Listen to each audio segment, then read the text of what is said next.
Bienvenue dans l'émission Portrait de face. Aujourd'hui, nous accueillons Hamza Agha pour discuter de son dernier livre. Quel avenir pour notre passé? Ce livre, coécrit avec Enzo Gallis, explore les relations franco-algériennes vues par deux jeunes auteurs.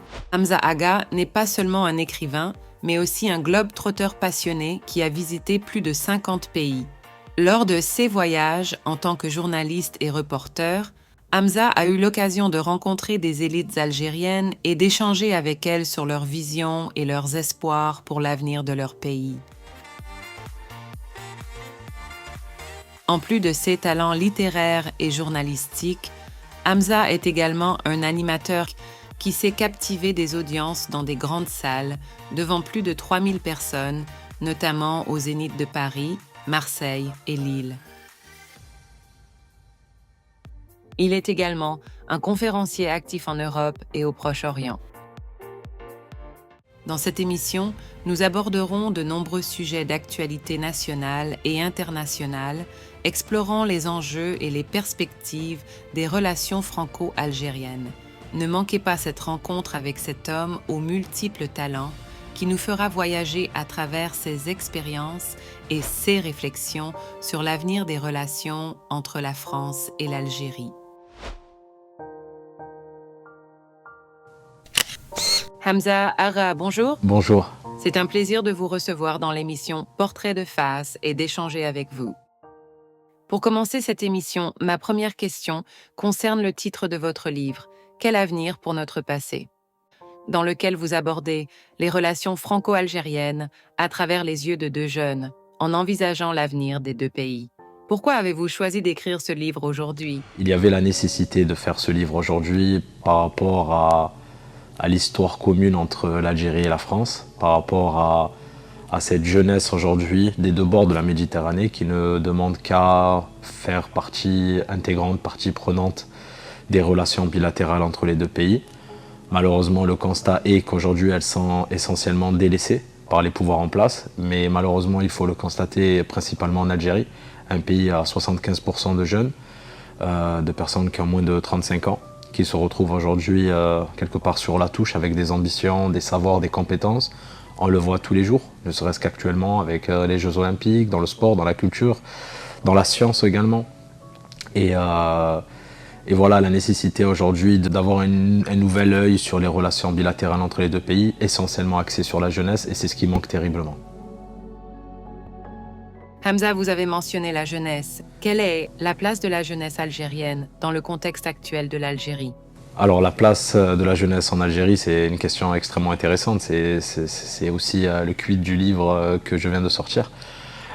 J'ai l'impression aujourd'hui que la jeunesse est absolument mise au placard depuis l'indépendance quelque part. Alors il faut savoir que les personnes qui dirigent l'Algérie aujourd'hui sont les mêmes qui ont obtenu la guerre d'indépendance en 1962. Donc clairement, le renouveau idéologique, politique et surtout le passage de flambeau envers l'ancienne génération, pour qui nous avons tout le respect qu'il faut, et la nouvelle génération, et encore même celle qui est au-dessus de la mienne, mais essentiellement la mienne, est quasi inexistante. Et aujourd'hui, nous nous retrouvons dans une situation où le peuple est mis à l'écart, n'a de cesse d'avoir de l'ambition, mais aujourd'hui son ambition se caractérise avec la volonté de quitter le pays, la volonté de chercher un meilleur avenir ailleurs. Et aujourd'hui, en 2024, cela semble complètement catastrophique. Aujourd'hui, l'Algérie est en train de tuer sa jeunesse. Et, essentiellement, le livre est là pour évoquer cela et l'aspect ambitieux d'une Algérie avec sa force et sa jeunesse rassemblées autour d'une même ambition. Hamza, vous avez mentionné la vieille génération qui a combattu pour libérer l'Algérie et qui gouverne toujours le pays. Ils affirment que la jeunesse n'est pas encore prête, qu'elle est immature pour prendre la responsabilité de diriger l'Algérie. Que pensez-vous de cette opinion? Alors justement, on pourra trouver des centaines de prétextes pour ne pas passer ce flambeau-là. Elle est immature, elle est inculte, elle a une absence de sens politique. On peut entendre tout ça. Mais vous savez, lorsqu'on veut tuer un chien, on dit qu'il a la rage, et c'est ce que fait très bien le pouvoir algérien depuis 62. Mais ce qui est catastrophique, c'est qu'en ayant ce genre de propos, aujourd'hui, on démotive clairement la jeunesse de s'impliquer politiquement, on coupe l'herbe sur le pied de tous les idéaux, et en fait, c'est quoi? C'est ce qui prime aujourd'hui, c'est l'âge en Algérie. C'est une société très rudimentaire où c'est le vieux qui détient tout le savoir et la jeunesse aujourd'hui ne doit apprendre, mais jusqu'à quand? En réalité, il est là le problème, c'est que cette jeunesse-là, aujourd'hui pour moi, est largement plus compétente parce qu'elle est avec l'ère de 100 ans, les nouvelles technologies, avec une ouverture surtout sur le monde, avec aujourd'hui l'ère d'Internet, le village mondial, la mondialisation. Donc clairement, moi je suis là, je signe et je dis que la jeunesse algérienne est plus compétente, plus mature, plus professionnelle que la classe dirigeante telle qu'elle soit. D'ailleurs, les dinosaures africains qui gèrent le pouvoir, et j'ai pas à rougir que de le dire. Hamza, la France soutient le pouvoir illégitime en Algérie, malgré la contestation de la jeunesse. Quel est votre avis sur la question? La France a toujours veillé à ses intérêts, mais chose qui est tout à fait normale dans la mesure où c'est un pays souverain qui veille à ses intérêts les plus simples qu'ils soient, qu'ils soient économiques, culturels, humains. Et l'Algérie fait très bien ça. En Afrique, en général, pour ne pas parler que de l'Algérie, on l'a vu avec le Mali, le Burkina Faso, la Centrafrique, le Rwanda également, et puis j'en passe. Puis même là récemment, le Sénégal. Le pays frein à l'émancipation du peuple sénégalais a été la France, et c'est pareil pour le Burkina Faso. Donc j'imagine qu'aujourd'hui, être un ami de la France n'est pas forcément dans les intérêts du peuple du pays même. Et aujourd'hui, on a des questions à se poser par rapport à cela. Moi, je pense que l'ère de la décolonisation est passée, et qu'aujourd'hui, de toute façon, c'est comme une boussole. Vous savez, le soutien de la France est une boussole qui nous guide vers qui veut l'intérêt du pays et qui veut l'intérêt de l'individualisme ou d'un pays tiers. Donc clairement aujourd'hui, que la France ne veuille pas de ce changement-là en Algérie, alors qu'on voit qu'il y a des milliers de personnes qui meurent en Méditerranée, de jeunes, et qui se retrouvent parfois même ici à Marseille, dans une situation catastrophique, parce qu'elles n'avaient aucune ambition, ne serait-ce que de quitter l'Algérie. Il y avait cette terrible phrase qui disait « Je préfère être mangé par les poissons que par les vers ». Comprenez que les poissons, c'est prendre le risque de mourir en mer, et les vers, c'est pourrir en Algérie. Terrible. En France, le racisme et la popularité du Front National, devenu Rassemblement National, ont augmenté ces dernières années. Emmanuel Macron, qui est décidément le président de tout et de son contraire, après avoir glorifié le régime algérien et pris le parti d'accabler la France par une injuste et inadmissible repentance, a pris sous la pression du calendrier électoral la décision de réduire les visas accordés à l'Algérie. Cette mesure n'avait que trop tardé, et elle est bien insuffisante quand on connaît l'ampleur de l'immigration algérienne et les problèmes graves de communautarisme qu'elle entraîne chez nous. La communauté algérienne est particulièrement touchée par ce climat de haine. L'histoire coloniale de la France en Algérie alimente ces tensions. Promouvoir la tolérance et le respect est essentiel pour une société juste. Avec une Algérie indépendante, il est temps de construire un avenir gagnant-gagnant, comme le souligne Hamza Aga dans son dernier livre. Quel avenir pour notre passé? Une réflexion profonde est nécessaire pour tourner cette page sombre de notre histoire, sans la déchirer.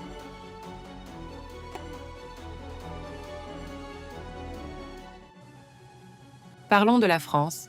Ne pensez-vous pas que la montée du Rassemblement national et des partis anti-immigration pourrait détériorer les relations entre les deux pays, voire inciter les Algériens à retourner dans leur pays pour le développer?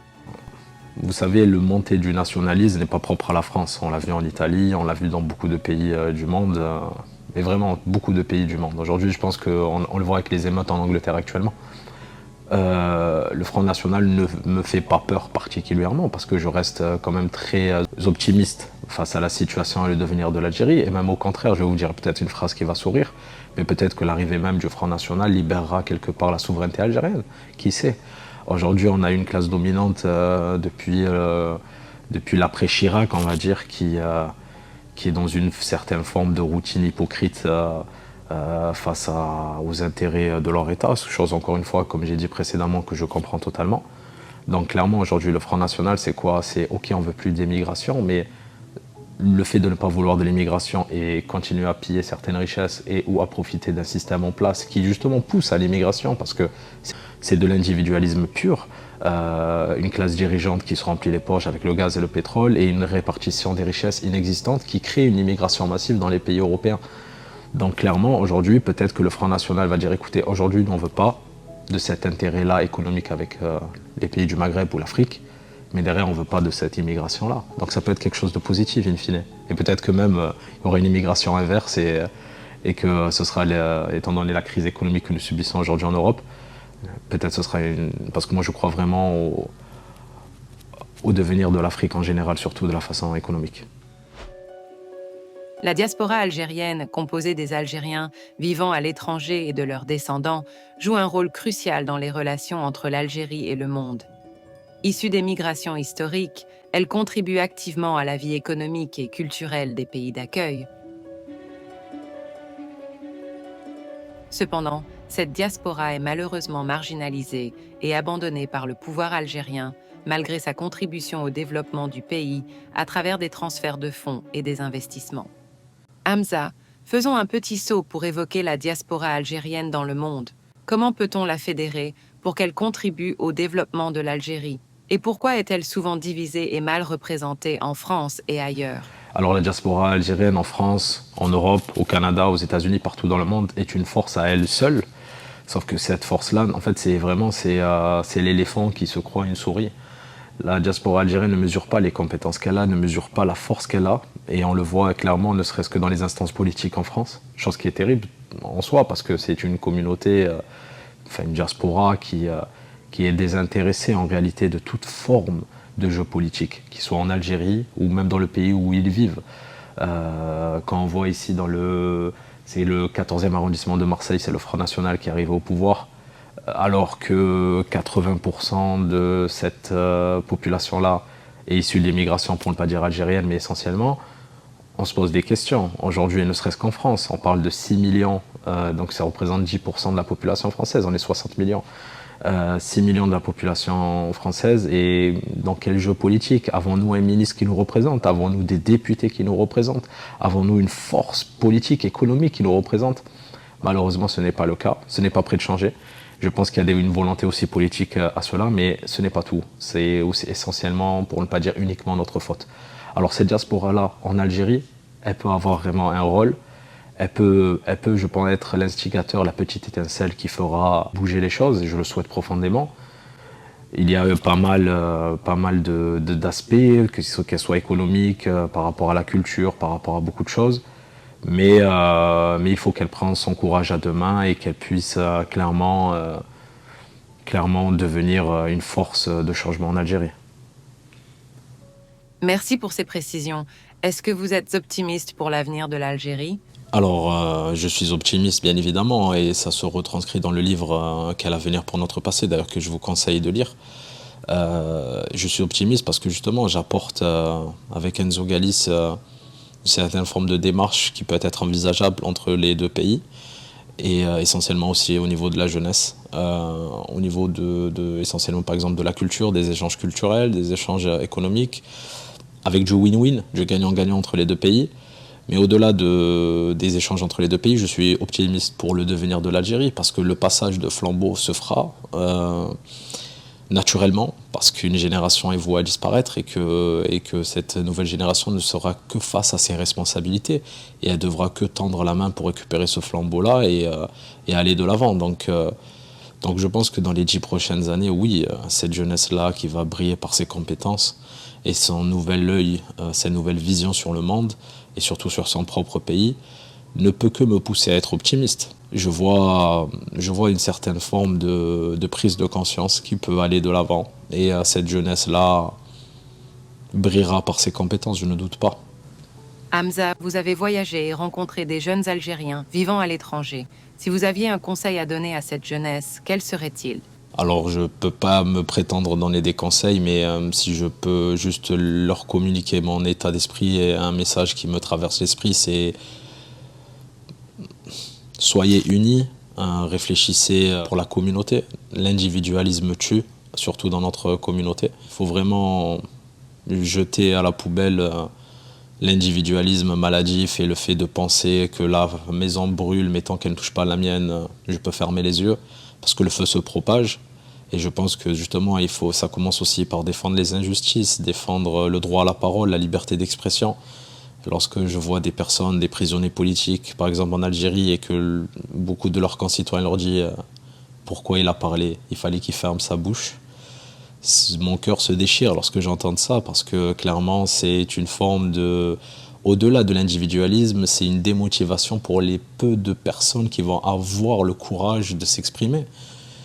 Et ça, c'est terrible. Et franchement, c'est peine perdue pour toute ambition. Donc vraiment, au-delà, si vous n'avez pas le courage de vous exprimer, ne portez pas la lourdeur du jugement sur ceux qui le font en leur disant « mais il fallait nous laisser dans la merde, il fallait nous laisser dans notre médiocrité relative, il ne fallait pas s'exprimer sur notre situation alors que peut-être que la personne qui s'exprime a une meilleure situation que vous. » Et ça, c'est terrible.